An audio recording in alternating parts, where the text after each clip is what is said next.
Hey, it's Carl Kwan here. So this week I've got something a little bit different for you. I'm going to introduce you to a website called walkerstone.com. Now they have a communications program. They teach English basically out of London. And Sarah from Walker Stone introduced me to an infographic that they created called the Do's and Don'ts of Presenting. And I wanted to share that with you guys here and go through some of the do's and some of the don'ts that I think are pretty critical to a presentation. And then I want you to make sure that you go ahead and check out the rest of the infographic that they so carefully put together and decide to share with me here. And with you, of course. So let's get started. The first thing I want you to notice is that practice is probably the biggest do. If you don't practice or don't prepare properly for your presentation, it's a big fail. You're most likely not going to give a presentation confidently. You're not going to give it with any kind of conviction. You're not going to convince that audience or your teacher or whoever it is that you're presenting to. You're not going to convince them that you know what you're doing, which is always going to be a bad thing.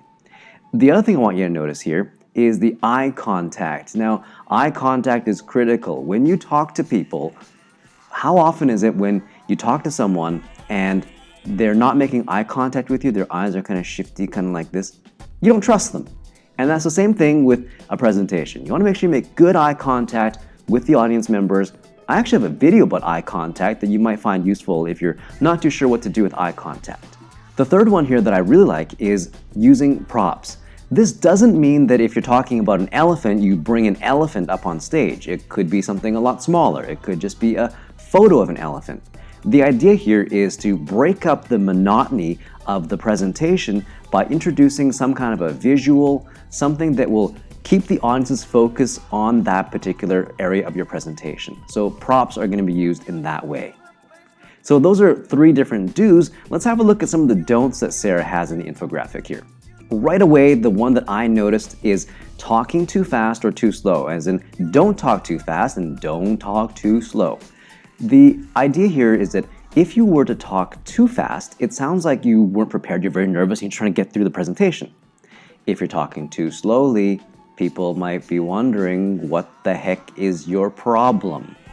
It's kind of like in that Zootopia movie where that sloth talks really slow. Flash, flash, 100-yard dash. Buddy, it's nice to see you. Nice to see you, too. The other don't here that is really critical is never read from your slides. Don't read from your slides because your audience doesn't need you to read your slides. They can do it themselves. The last one here that I really like is saying as in don't say This is a really bad habit that pretty much everybody has, but it is something that you can break because all you got to do is really just be more conscious of it. Practice, of course, and listen for how many times you say You can record it.